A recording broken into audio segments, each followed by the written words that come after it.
السلام عليكم ورحمة الله وبركاته. نفس ما انتم تشوفوا طاولتنا اليوم هي بامية مع لحم وعيش وسلطة وشوربة خفيفة ظريفة لغدانا لليوم. تعالوا مع بعض أراويكم طريقة التحضير والصلصة اللي دايما ما استغنى عنها في طبخاتي. هاي الصلصة اللي هي عبارة عن 3 حبات طماط و4 فصوص ثوم. وهنا نفس ما انتم تشوفوا حطيت ريحان لانه استخدم لانه راح اسوي البامية باللحم. فحطيت 3 خواشيق صغيرة او كبيرة من زيت الزيتون، وهذا النص راح اخليه على الطشة بالثوم عشان احطها فوق البامية بعد ما تجهز. حطيت ربع فنجان من الماء. حطيت ملعقة سكر عشان الحموضة ما تزيد. حط خشوقة كبيرة ونص من معجون الطماط نفس ما انتم تشوفوا هنا. حطيت بهارات مشكلة. حطيت بعد كزبرة مطحونة وبابريكا. حطيت بابريكا خشوقة صغيرة ناعم من البابريكا. وهني نفس ما تشوفوا ربع فنجان أو ربع كاس ماي، وراح أضربها في الخلاط نفس ما انتم تشوفوا الحين. هاي خشوقة سكر عشان أعدل الطعم، يعني لا تكون حامضة ولا تكون ثقيلة يعني. فحطيت خشوقة سكر عشان يتوازن أو يتعدل الطعم.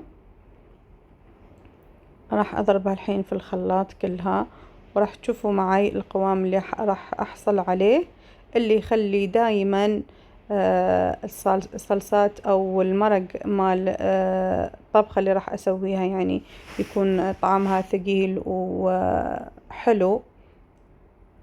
راح أخلطها الحين في الخلاط، أضربها في الخلاط لين ما أحصل على قوام متجانس ثقيل، لا يكون فيه ماي كثير ولا يكون ناشف.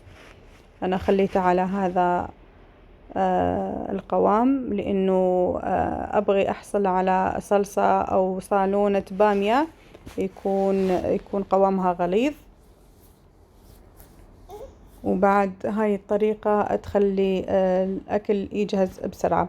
هنا نفس ما تشوفوا راح أقطع حبة بصل مع الريش. راح أقطع الريش. حطيت هنا تقريبا 4 خواشيق كبار من زيت الزيتون على حسب. وهنا كنت أقطع الريش. حطيت أول شي البصل في النار يعني في الجدر مع زيت زيتون بصل، وبعدين حطيت الريش هذه والعظم اللي قعد راح أسوي به شوربة بعد شوي. في منها حطيتها مع الصالونة، عظم الريش حطيتها مع الصالونة، وفي منها لا حطيتها على صوب وخليتها عشان استخدمها في الشوربة. قطعت الريش اللي فيها لحم أكثر عشان خلودي بعد يستمتع معانا بالغداء، لأنه ما شاء الله عليه صار خلاص مشرف طاولة في الغداء والعشاء. فراح أقطعها نفس ما تشوفوا مكعبات وسط، لا هي كبيرة بزيادة ولا هي صغيرة. أنا أحب استخدم الريش في البامية يعطي طعم روعة. وهنا تبلتها أو عطرتها بريحان، قطعت شوية ريحان وشوية زعتر وورق الغار. وهنا نفس ما انتم تشوفوا حطيت كل شي داخل الجدر. راح أضيف بعد لية الخروف. هنا راح أقلي البامية عشان تعطيني لون حلو ذهبي. حطيتها هنا في القلاية. حطيت تقريبا ربع كوب زيت زيتون. صراحة أنا أستخدم زيت زيتون في طبخاتي كلها، ما أستخدم الزيت العادي. فهنا راح أخليها شوي تتشقر البامية يعني تاخذ لون ذهبي حلو. وهنا ضفت لية الخروف نفس ما قلت لكم لأنه أخذت ريش الخروف، فاستخدمت اللية عشان الدهن فيها يكون دسم. وهنا البامية مالتي خلاص صارت جاهزة، صارت على هذا اللون أشقر شوي أفتح. فراح أضيفها للحم، راح أضيفها للحم الحني. ضفتها للحم، أخليها تاخذ الحمسة مالت اللحم وتتشرب الزيت اللي فيها. ضفت هنا خشوقة صغيرة من الهيل، وخشوقة صغيرة كمون، هاي بهارات البامية. وضفت خشوقة صغيرة من القرفة. راح أخليها تتحمس عدل، وأضيف الصالونة مالتي السحرية ما استغنى عنها في طبخاتي. يعني شو على حسب الطبخة استخدم هاي الخلطة. يعني إذا كانت معكرونة استخدمها غير، إذا كانت بيتزا استخدمها غير، إذا شو ما كانت على حسب الطبخة أسوي هاي الخلطة. راح أشارككم إياها في الفيديوهات الجاية إن شاء الله. يعني صراحة أنا ما أستغنى عنها. وهنا ملحت الصلصة أو ملحت الصالونة بخشوقتين صغار من الملح، وصدقوني كان طعم الملح أو طعم الصالونة روعة بهاي الخشوقتين، يعني لا أكثر ولا أقل، عشان ما يطلع الطعم مالح. راح أخليها تتسبك مع بعض لمدة بس 5 دقايق، وأصير أحط عليها ماي. بعدها أحط عليها ماي حار، حطيت هني 1.5 لتر عشان اللحم يستوي مضبوط. وأخليها تقريبا خذت معاي 40 لين 45 دقيقة كانت الصالونة جاهزة. هني عليت عليها النار وخليتها تنطبخ على راحتها. وتعالوا معاي هنا نسوي شوربة. هنا أخذت حبة بطاطا، حبتين طماط، و3 فصوص ثوم، وحبة بصل، كزبرة وبقدونس وحمص. وهنا رديت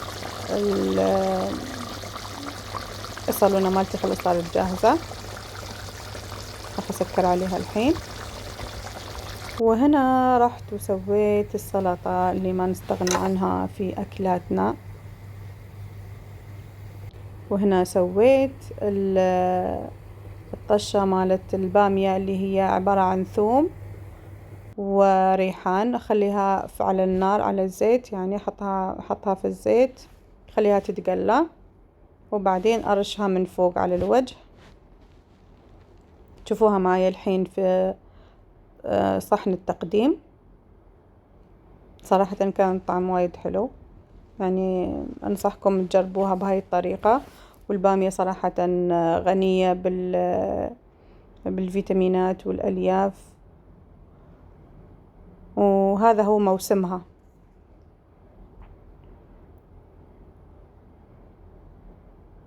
صراحة الطعم كان وايد حلو،